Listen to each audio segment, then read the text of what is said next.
तो ये सारा जो एक्टिविटी है ये एक गैर कानूनी चीज है, क्रिमिनल एक्शन है, जो सरकार मीडिया और जुडिशरी के कनाइवेंस के साथ हमारे ऊपर लागू कर रहा है कि मुसलमान एंटी नेशनल, और उसके लिए आपका बुलडोजर है ये स्थापित करने के लिए और सेलिब्रेट करने के लिए कि देखिए ये जो एंटी नेशनल्स हैं इनके घर उड़ाए जा रहे हैं, ताली बजाओ, सेलिब्रेट करो। अगर जुर्म हो भी, इसमें तो लिखा हुआ कि रिवेंज के तौर पे किया जा रहा है, लेकिन अगर जुर्म हुआ भी है तो बुलडोजर राज चलाने से कोई कानूनी हैसियत है भी नहीं। राष्ट्रवाद और देशभक्ति, इसमें इम्तियाज करने की कोशिश है। इससे आप सबको सावधान रहना है, क्योंकि यही इम्तियाज करके हिटलर ने अपना राज स्थापित किया कि किस तरह से हमारे भारतवासियों का एक अंग जो है उसको विक्टिमाइज किया जा रहा है, इस बहाने कि किसी की पार्टी, किसी का नेतृत्व ज्यादा शक्तिशाली बन जाए।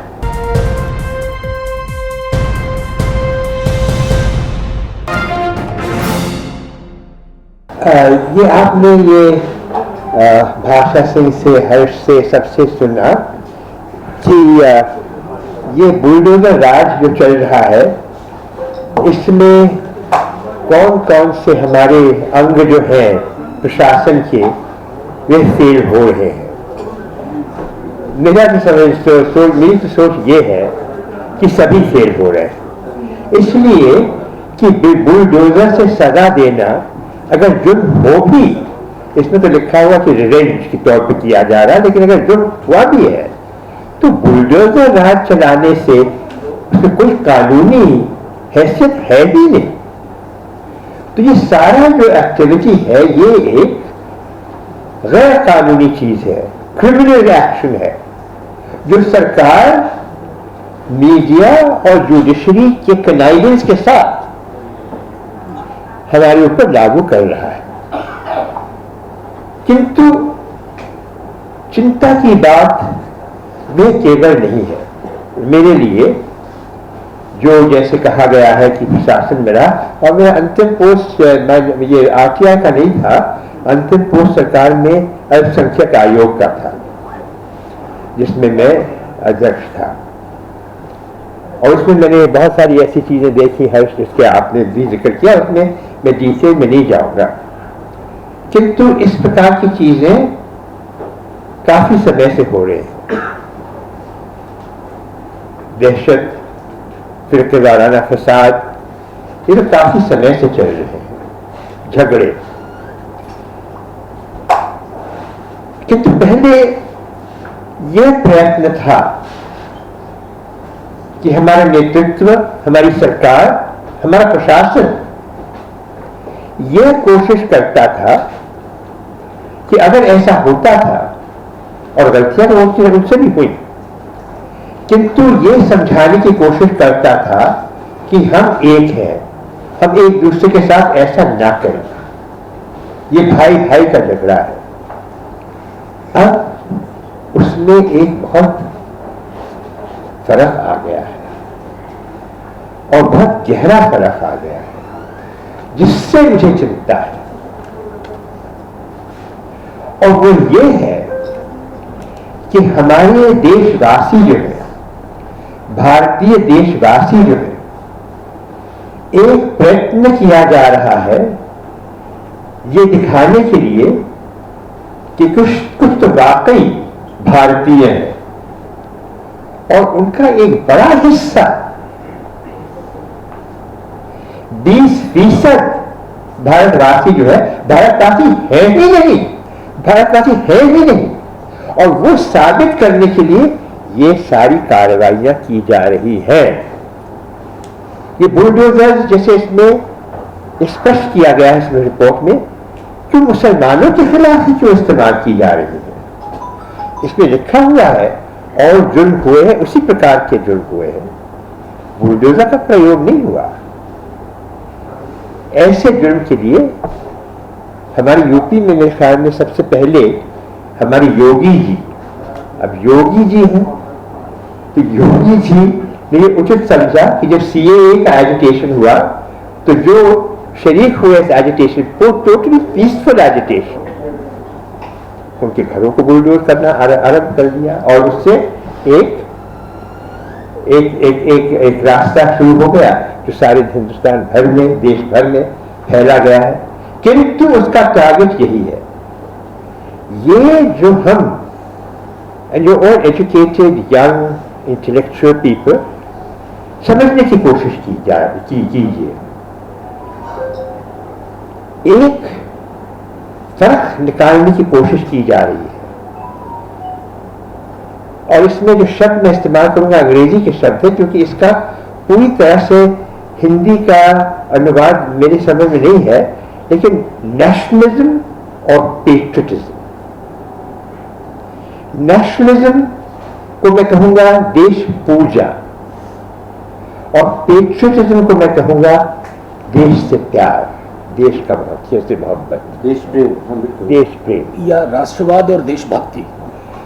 राष्ट्रवाद और देशभक्ति, इसमें इम्तियाज करने की कोशिश है।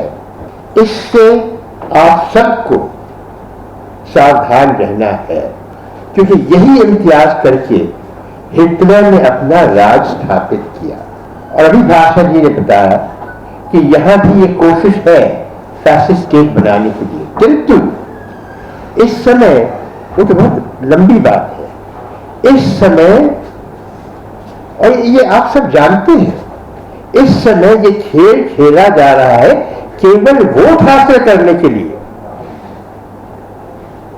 कि आप हमारे लिए वोट दीजिए क्योंकि आप देशभक्त हैं, आप नेशनलिस्ट हैं अगर आप मुझे वोट देंगे। और नेशनलिस्ट क्यों है?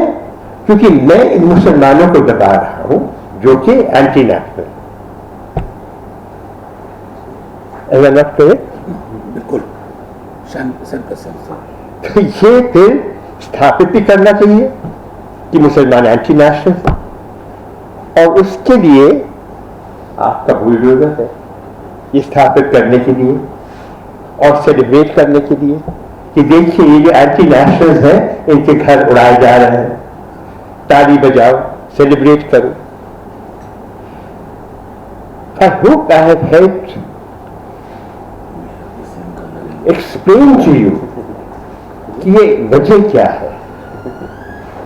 बार बार सरकार की ओर से भी, आरएसएस की ओर से भी ये कहा जा रहा है